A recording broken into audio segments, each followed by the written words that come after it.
जय हिंद दोस्तों, beacon education channel पे आपका स्वागत है। दोस्तों, इस चैनल पर हम मानचित्र की क्लास देख रहे हैं और हमने पिछली वीडियो में देखा था इससे जुड़े हुए कुछ महत्वपूर्ण तथ्यों के बारे में। उसी को आगे बढ़ाते हुए हम आज कुछ और तथ्यों के बारे में जानेंगे। आइए शुरू करते हैं। सबसे पहले जानते हैं कुछ पृथ्वी के बारे में। देखिए, ये हमारी पृथ्वी है।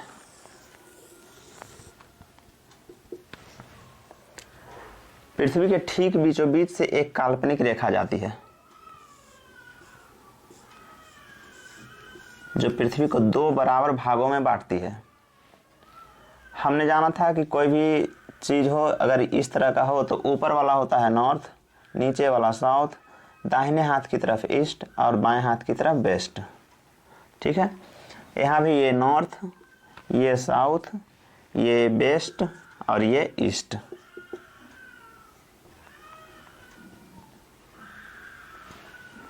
देखिए, ऊपर वाला भाग नॉर्थ में है, इसलिए इसे कहते हैं उत्तरी गोलार्ध। क्या कहते हैं? उत्तरी गोलार्ध। नीचे वाले को कहते हैं दक्षिणी गोलार्ध।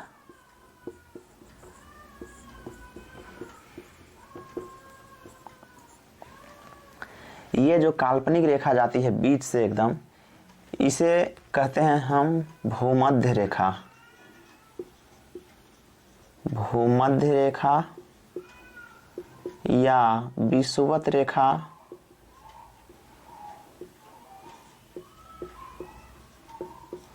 या इसे ही कहते हैं हम 0 डिग्री अक्षांश।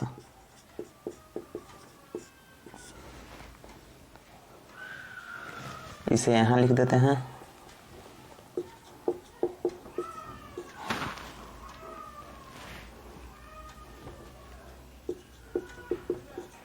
उत्तरी गोलार्ध,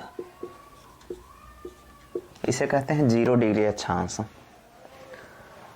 अब इस 0 डिग्री अक्षांश के समानांतर दोनों तरफ ऊपर और नीचे हर डिग्री पर एक रेखा खींची गई है।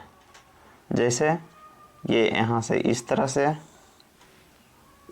ये हर डिग्री पर खींचा गया है। और कहाँ तक खींचा गया है? नॉर्थ, उत्तरी गोलार्ध तक। सेम नीचे और ये दक्षिणी गोलार्ध तक। इन सभी रेखाओं को हम लोग कहते हैं अक्षांश रेखा। अंग्रेजी में इसे कहते हैं लैटिट्यूड।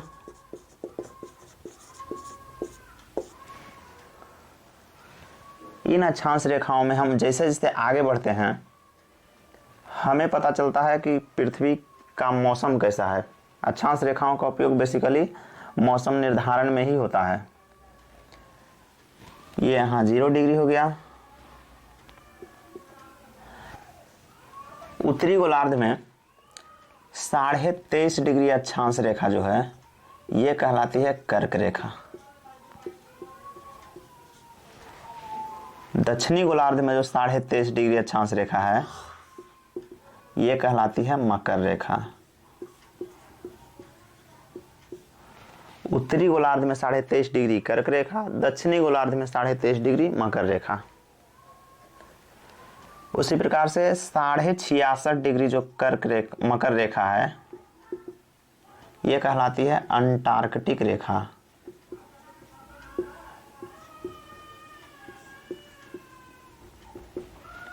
साढ़े 66 डिग्री जो उत्तरी गोलार्ध में जो रेखा है 66.5 डिग्री, यह कहलाती है आर्कटिक रेखा।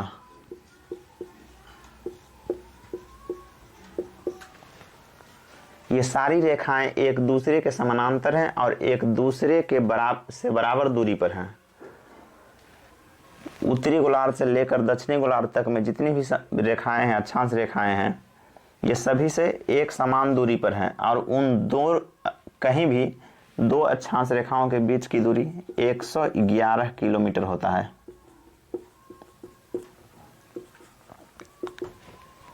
ठीक है, ये हो गई हमारी अक्षांश रेखा। अब पृथ्वी के उत्तरी गोलार्ध से दक्षिणी गोलार्ध को मिलाते हुए भी कुछ रेखा खींची गई है इस तरह से।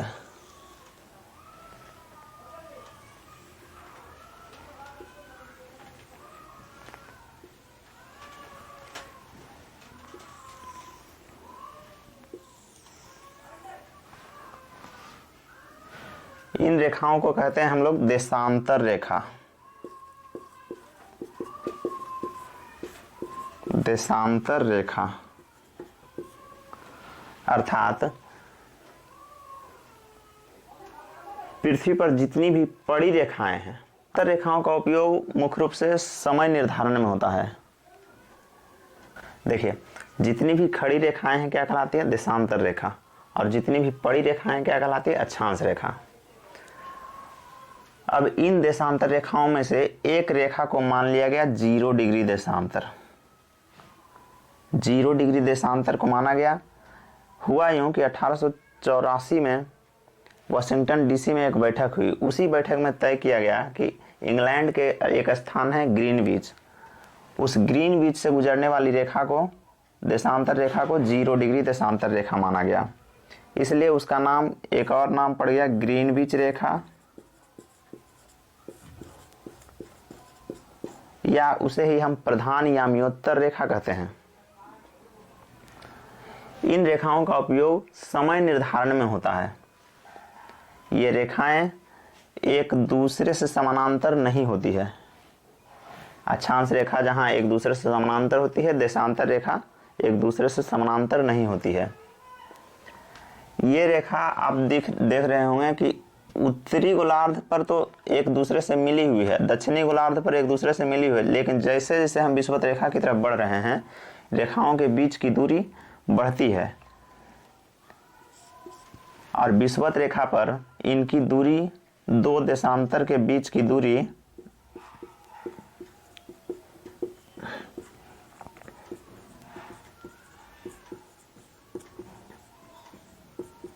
111.31 किलोमीटर होता है, जो कि लगभग दो अक्षांशों के बीच की दूरी के बराबर ही है। दो देशांतर रेखाओं के बीच 4 मिनट का अंतर होता है। अर्थात ये 0 डिग्री अक्षांश से अगर हम दाएं तरफ ही पूरब की तरफ चलें तो हम 4 डिग्री आगे जाएंगे समय में, और अगर हम 0 डिग्री देशांतर से पश्चिम की तरफ जाएं तो समय में हम 4 डिग्री पीछे चले जाएंगे।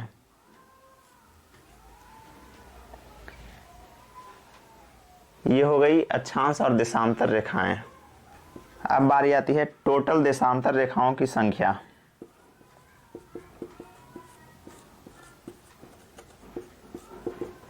ये होती है पूर्व की तरफ से अगर चलें तो 180, अब पश्चिम की तरफ से चलें तो फिर 180, यानी कि टोटल देशांतर रेखाओं की संख्या 360 होती है।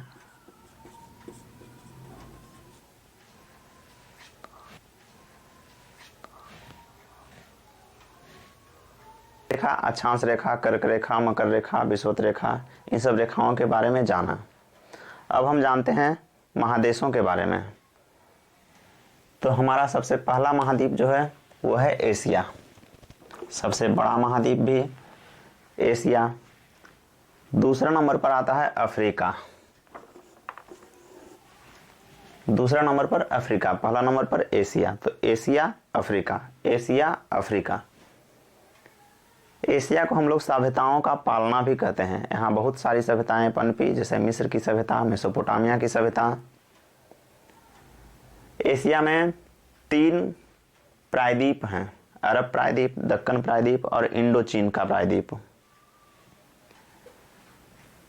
एशिया को यूरोप से अलग करता है यूराल पर्वत, कैस्पियन सागर और काकेशस पर्वत। अब आते हैं अफ्रीका में। अफ्रीका महाद्वीप को अंध महाद्वीप या काला महाद्वीप भी कहते हैं। अफ्रीका महाद्वीप एशिया से स्वेज नहर और बाबल मंदेब जलसंधि द्वारा अलग होता है। अफ्रीका महाद्वीप यूरोप से जिब्राल्टर जलसंधि द्वारा अलग होता है। अफ्रीका महाद्वीप एक ऐसा महाद्वीप है जहां से 3 महत्वपूर्ण रेखा, कर्क रेखा, विषुवत रेखा और मकर रेखा, ये तीनों रेखाएं इस महाद्वीप से गुजरती है। तो पहला एशिया, दूसरा अफ्रीका। अब देखते हैं हम तीसरे महाद्वीप के बारे में। देखिए, हमारा तीसरा महाद्वीप है उत्तरी अमेरिका महाद्वीप। उत्तरी अमेरिका महाद्वीप में कोई भी देश ऐसा नहीं है जिसकी सीमा समुद्र से नहीं लगती है, यानी इस महाद्वीप में स्थित सभी देशों की सीमा समुद्र से लगती है। हमारा चौथा महाद्वीप है दक्षिणी अमेरिका। सांपों और पक्षियों का महाद्वीप भी दक्षिणी अमेरिकी महाद्वीप को कहते हैं। तो अब हो गए 4, कौन कौन? एशिया, अफ्रीका, उत्तरी अमेरिका, दक्षिणी अमेरिका। एशिया, अफ्रीका, उत्तरी अमेरिका और दक्षिणी अमेरिका। अब आते हैं अगले महाद्वीप की ओर, और ये 5वां महाद्वीप है हमारा अंटार्कटिका। इसे सफेद महाद्वीप भी कहते हैं, सफेद महाद्वीप, और इसे गतिशील महाद्वीप भी कहते हैं। तो अब हो गए 5, कौन कौन? एशिया, अफ्रीका, उत्तर अमेरिका, दक्षिण अमेरिका, अंटार्कटिका। अगला है हमारा यूरोप, 6ठा महाद्वीप में। 6ठे नंबर पर जो महाद्वीप है उसे क्या कहते हैं? यूरोप। यूरोप महाद्वीप में एक भी रेगिस्तान नहीं है। सबसे विकसित महाद्वीप भी यूरोप महाद्वीप है। इस महाद्वीप को प्रायद्वीपीय महाद्वीप भी कहते हैं। तो हो गए अब 6। अगला है हमारा ओशिनिया, यह है 7वां महाद्वीप है ओशिनिया। ओशिनिया को लोग अक्सर ऑस्ट्रेलिया महाद्वीप भी कहते हैं, लेकिन है ओशिनिया, जिसमें बहुत सारे देश हैं। फिजी है, तुवालू है, वनुआतू है, ये सारे देश ओशिनिया महाद्वीप में आते हैं। ऑस्ट्रेलिया ओशिनिया महाद्वीप का एक देश है जो कि बहुत बड़ा है, इसलिए इस देश के नाम पर लोग उस महाद्वीप को भी जानते हैं। तो महाद्वीप की संख्या हो गई 7, कौन कौन? एशिया, अफ्रीका, उत्तरी अमेरिका, दक्षिणी अमेरिका, अंटार्कटिका, यूरोप और ओशिनिया। फिर से एक बार, एशिया, अफ्रीका, उत्तरी अमेरिका, दक्षिणी अमेरिका, अंटार्कटिका, यूरोप और ओशिनिया। इस तरह से हमने देखा महाद्वीप 7। तो इस वीडियो में यहीं तक रहने देते हैं। अगले वीडियो में हम देखेंगे महासागर और कुछ महत्वपूर्ण शब्द, जैसे महाद्वीप क्या होता है, द्वीप क्या होता है, प्रायद्वीप, उपमहाद्वीप, इन सारे शब्दों के बारे में समझेंगे अगले वीडियो में। जुड़े रहिए हमारे साथ, चैनल को लाइक करिए, सब्सक्राइब करिए। तब तक के लिए धन्यवाद।